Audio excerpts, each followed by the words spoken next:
আওয়ামী লীগ কিছু সন্ত্রাসী শিকারদের কাছ থেকে সভাপতির এক পর্যায়ে কাইরা নিয়ে নেন। প্রতিনিধি হয়ে বা সাধারণ সম্পাদকে দীর্ঘদিন এই সংগঠনের কার্যক্রম চালিয়ে গেছে, তবে এটা সকলভাবেই অবৈধ।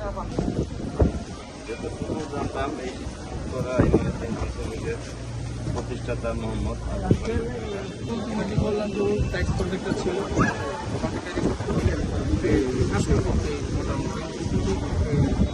আওয়ামী লীগ মাইন্ডের লোক না হলে তো আমার থেকে এটা নিতে পারতো না।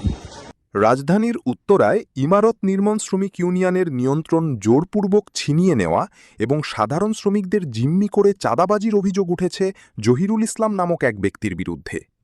শ্রম অধিদপ্তরের নথি এবং সংগঠনের সাধারণ সদস্যদের দাবি অনুযায়ী বর্তমান নিয়ন্ত্রণকারী জহিরুল কোনো বৈধ প্রক্রিয়ায় নয়, বরং ২০১২ সালে তৎকালীন ফ্যাসিস্ট আমলের রাজনৈতিক প্রভাব খাটিয়ে সংগঠনটি দখলে নেন।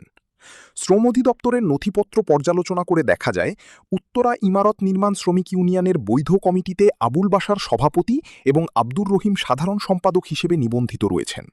তবে দীর্ঘ ১ দশকেরও বেশি সময় ধরে এই বৈধ কমিটিকে কার্যক্রম পরিচালনা করতে দেওয়া হচ্ছে না বলে অভিযোগ উঠেছে। সংগঠনের বৈধ সভাপতি আবুল বাশার অভিযোগ করে বলেন, ২০১২ সালে ফ্যাসিস্ট সরকারের আমলে জহিরুল ও তার অনুসারীরা ইউনিয়নের কার্যালয়ে অস্থিতিশীল পরিবেশ তৈরি করে। এক পর্যায়ে জহিরুল ধারালো অস্ত্রশস্ত্রে সজ্জিত হয়ে আমার পরিবার ও সন্তানদের হুমকি দেয়। সেই সময় প্রাণভয়ে আমি কিছু স্ট্যাম্প ও দলিলে স্বাক্ষর দিতে বাধ্য হই। মূলত অস্ত্রের মুখেই তিনি সংগঠনের নিয়ন্ত্রণ আমার কাছ থেকে ছিনিয়ে নেন। তিনি আরও অভিযোগ করেন, বর্তমানেও জহিরুল কিছু রাজনৈতিক মহলের ছত্রছায়ায় থেকে আমাকে হুমকি দিয়ে যাচ্ছেন এবং সংগঠনের নামে বিভিন্ন স্থানে চাঁদাবাজি চালিয়ে যাচ্ছেন। আমার এটা রেজিস্ট্রেশন এটা একই অনুমোদন দেয়, আমি এটা অনুমোদন নিয়ে আমি এটা চালাইতেছি। এমন তো অবস্থায় আওয়ামী লীগ সরকার ক্ষমতাতে আসে। আওয়ামী লীগ সরকার যখন ক্ষমতাতে আসে তখন ১২ সালে আমার অনেক ভয়ভীতি দেখাইছে আওয়ামী লীগের লোকজন এবং জহিরুল আমার অনেক ভয়ভীতি দেখাইছে। আমি এটা সই করে আমি পদত্যাগ করার জন্য, তবে আমি পদত্যাগ করি না। এরপরে আমার দেশীয় অস্ত্র নিয়ে অনেক ভয় দেখাইছে, আমার সংসারে ভয় দেখাইছে। এরপরে বাধ্য হয়ে আমি এটা দিতে বাধ্য হই, কিন্তু আমি দিতে চাই না এটা। এই পর্যন্ত আমি এইভাবে আছি। আমি কোনো কারো থেকে সহযোগিতা পাই নাই। আওয়ামী লীগ তো ১৭ বছর ছিল, আমি কোনো সহযোগিতা পাই নাই, কারো কাছে যাইতেও পারি নাই, এখনও যাইতে পারি না। এখনও ও আওয়ামী লীগ করছে, আওয়ামী লীগের লোকজন দিয়ে আমার সাথে আমার অত্যাচার করছে। এখন বিএমপি ক্ষমতাতে আসছে, এখন বিএমপির লোক দিয়ে আমার অত্যাচার করতেছে, ভয়ভীতি দেখাইতেছে।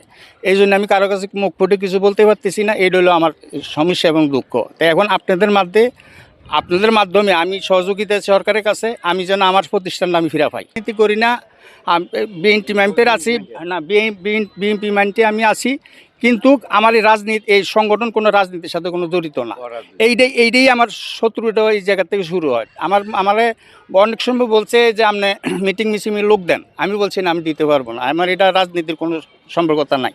এই আমার শত্রু হয়, আমার ভয়ভীতি দেখায়, মারামারি করব, মারবো, ধরবো। আমার ছেলে মেয়ে স্কুলে যায়, কলেজে যায়, ভয় দেখাইছে, অনেক ভয় দেখাইছে, এখনও ভয় দেখাইতে আছে। যদি আমি এটা জি বলেন, এখন ওই যে জয়েরই দেখাইতেছে, ওর লোকজন দিয়ে দেখাইতেছে।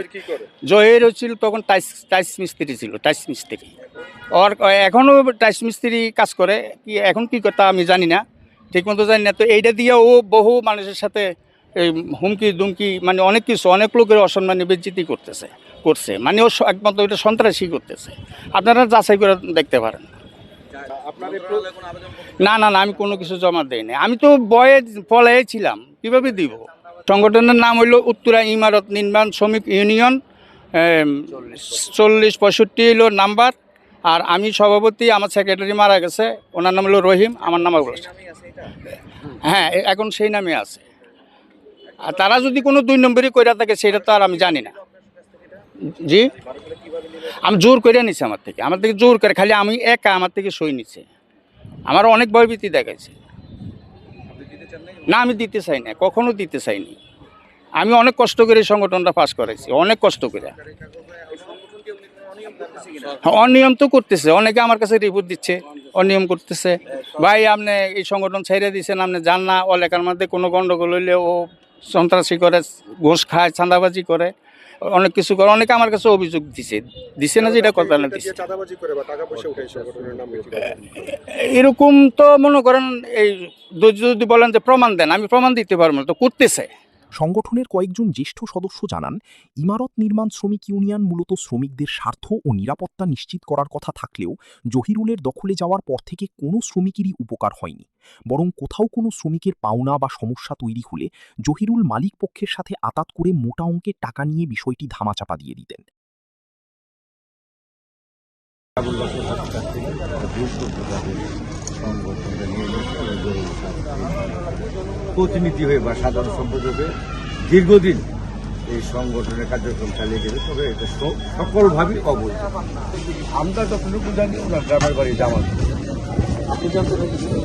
আমি মোহাম্মদ কমুল্লাহ বলেন, যতটুকু জানতাম এই শ্রমিকের প্রতিষ্ঠাতা মোহাম্মদ এটা চালাইছি 2012 সালে হঠাৎ করে জানতে পারি ওনার কাছ থেকে এই সংগঠন এরপর থেকে উনি আর এটা নিয়ে ওই সময় উনি কাউকে বলতে পারেন, এই কারণে উনি আর এতদিন এই সংগঠনের কথা বলেন। এখন যেহেতু দেশে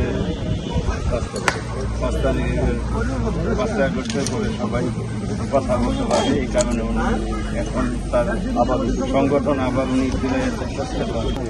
যে সমস্ত জায়গাতে বিল্ডিংয়ে কাজ করতে একটা দুর্ঘটনা বলে সবার আগে সে যাইত, শ্রমিকের কতটুকু উপকার হইতো তা জানতাম না, তার ভালো উপকার উত্তরা ইমারতের সাধারণ সম্পাদক হিসাবে।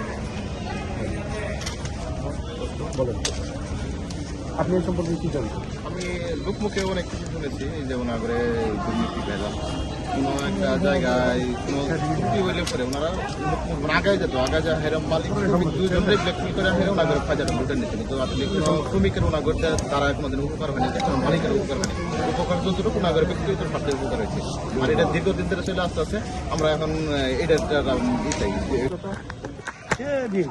কিন্তু সে ওই সময় আওয়ামী লীগের ছত্রছায়া সেগুলো করতো, সে আওয়ামী লীগের লোকজন অনেক কিছু করতো। আমরা বিএনপি মেন্টের আমরা এটা ভালো রেডিও করতে পারিনি আমাদের এই সংগঠন। ভাই আমার আজকে যে আমার প্রধান থানা কমিটির সভাপতি জনাব আশরাফুদ্দিন আওয়ামী লীগ কিছু সন্ত্রাসীকারদের কাছ থেকে সভাপতির এক পর্যায়ে কাইরা নিয়ে কিন্তু আবার এবার আওয়ামী লীগ 5 আগস্টের পরে অর্থাৎ 37 জুলাইয়ের পরে তাকে আবার ডাইকে নিয়ে সভাপতি বানায়। এতে সাধারণ শ্রমিকরা দীর্ঘদিনের ন্যায্য অধিকার থেকে বঞ্চিত হচ্ছেন। এসব অভিযোগের বিষয়ে জানতে চাইলে জহিরুল ইসলাম তা অস্বীকার করেন। তিনি দাবি করেন, আবুল বাশার সংগঠনটি ঠিকমতো পরিচালনা করতে পারছিলেন না, তাই তিনি সম্পূর্ণ স্বেচ্ছায় দলিলের মাধ্যমে আমাকে ইউনিয়নটি বুঝিয়ে দিয়েছেন। আমার বিরুদ্ধে ওঠা সকল অভিযোগ মিথ্যা এবং ভিত্তিহীন। যারা আমার সম্মানহানি করার চেষ্টা করছে তাদের বিরুদ্ধে আমি মানহানি মামলা করার প্রস্তুতি নিচ্ছি। সালে জি আপনি বলে লেখা নিছেন দখল করতে মানুষের লেখা নিতে পারে সংগঠন, আমি মানহানি মামলা করব, এই কথা ঠিক কইছে। কারণ এটা ইমারতের আইন, জানতে হবে এই সংগঠনটা ও চালাইতে পারে না। আপনার সেই বাসার তাই বাসার সাহেব আর সেক্রেটারি ছিল রহিম, যখন চালাইতে পারে নাই তখন আমাদেরকে ডাইকে আমরা সাথে থাইকে আমাদের এই সংগঠনটা 23টা পাতায় সিগনেচার দিছে। এটা রুলস যেভাবে দেখান মানে আপনার মন্ত্রণালয় থেকে নেয়, যেভাবে কমিটি নতুন কমিটি সে আমার সাথে যায় এই মানে এ গেছে এক গাড়ি দিয়ে, আমরা গেছি আরেক গাড়ি দিয়ে যাই। সব লোক কমিটির যারা সব হলো নিরহ, এটা কোনো দল মত নির্বিশেষের লোক যায় পরে এটাই দিছে। দেওয়ার পরে ওই ডকুমেন্টস আমাদের কাছে আছে, এটা বলে জোরপূর্বক দেওয়ার পরে এখনকার কুচক্রী মহলের কারণে সে কোনোদিন কোনো দল করে নাই।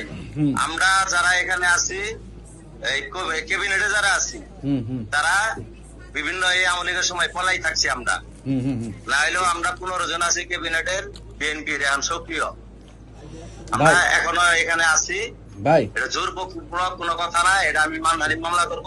আমার কেন এই ভুয়া তথ্য নিউজ দিল এটার জন্য আমি সরকারের কাছে বিচার চাই, আপনাদের কাছে বিচার চাই, আমিও সংবাদ সম্মেলন করবো। হোয়াটসঅ্যাপ ঠেকায় কোনদিন মন্ত্রণালয়ে লিখিত দিতে পারে, এটা বিএনপির সময় নেওয়া। মন্ত্রণালয়ে তো আপনার নাম নাই, কাগজে তো ওনার নাম। নাম আছে, এই ডকুমেন্টস আমাদের কাছে আছে, এই ডকুমেন্টস আমাদের কাছে আছে। উনি একটা কাগজ দেখাচ্ছে যেটাতে ওনার নাম সংগঠন এখনো। হ্যাঁ, প্রতিষ্ঠাতার নাম আর আজীবন থাকবে। এটা প্রতিষ্ঠাতা সভাপতি যে সন্ন করে এটা লেখা থাকবে। এটা প্রতিষ্ঠাতা সভাপতি সেক্রেটারির নাম, এটা কোনোদিন মিশবে না। তারপরে যে নতুন কমিটি হয়েছে, সে মাজারে অনুষ্ঠানে এইগুলি ভিডিও ফুটেজ আছে, এই অনুষ্ঠানে অতিথিও ছিল, অতিথিও ছিল এটা। আচ্ছা, আপনারা নাকি সংগঠন দিয়ে অনিয়ম করতেছেন, মানে চাঁদাবাজি করতেছেন, ওনার অভিযোগ। আমরা এই সংগঠনে কোনো একটা চাঁদা এই নেওয়ার পরের থেকে আমরা মাসিক চাঁদা চাই না কারো করে নেই। আমরা ক্যাবিনেটে যারা আছি তাদের পকেটের টাকা আমরা চা পান খাওয়া, বিভিন্ন মানুষ মারা যায়, বিভিন্ন তৎক্ষণিক আমরা শুধু আমরা ক্যাবিনেটের লোকেরা এটা বহন করি। এমন কোন প্রমাণ দেখাইতে পারবেন না যে সরকারের রুলস আছে এখানে টাকা নেওয়ার জন্য মাসিক চাঁদা ওই আপনার 30 টাকা মিস্ত্রি, আমরা ওই টাকা কোনোদিন নেই না। এখানে আমাদের অনেক সদস্য আছে, আমরা আমি আর হুঙ্গে দাম করবো কেন? আমার কোনো প্রশ্নই আছে নাকি? আমার প্রতিষ্ঠা সভাপতি আমার গুরু, আমি হুঙ্গে দাম করবো কেন? না, উনি জীবনের সংখ্যা নিয়ে ঘুরতেছেন, উনি বলতেছেন আমার পরিবার, আমার ছেলে মেয়ে, এবং আপনি সন্ত্রাসী বাহিনী পালেন। এখানে উত্তরখানে এখানে মানুষ কম নাই, হাজার হাজার লোক আছে, বলতে পারবে। আমি এর সাথে আমার তো কোনো কিছুই নেই। এটার যারা, এটা তো আমাদের ভিতরে কোনো দ্বন্দ্ব নাই, উনি আমাদের কাছে আসেও নাই। উনি বলতেছে আপনি সন্ত্রাসী বাহিনী পালেন, এটা কি সত্যি? খেটে খাওয়া মানুষ, আমি বিল্ডিং এ কাজ করি, ভাত খাই। একজন বললে তো হবে না, আমি মামলা করবো এটা নিয়ে, আমিও সংবাদ সম্মেলন করবো না। এই জন্যই আপনার প্রশ্নগুলো করতেছি, যেহেতু অভিযোগগুলো আপনার বিরুদ্ধে। দীর্ঘ এখানে দীর্ঘ 96 সাল থেকে উত্তরখান মাজারে বাস করি। দীর্ঘ 14 বছর ধরে চলা এই অনিয়ম ও দখলদারিত্বের অবসানে প্রশাসনের জরুরি হস্তক্ষেপ চেয়েছেন ভুক্তভোগী শ্রমিকরা। আবুল বাশার বলেন, আমি এখন ন্যায় বিচার চাই। আমরা চাই সংগঠনটি প্রকৃত শ্রমিকদের হাতে ফিরে আসুক এবং চাঁদাবাজি বন্ধ হোক। এ বিষয়ে উত্তরখান থানায় একটি অভিযোগ দায়ের করেছেন আবুল বাশার।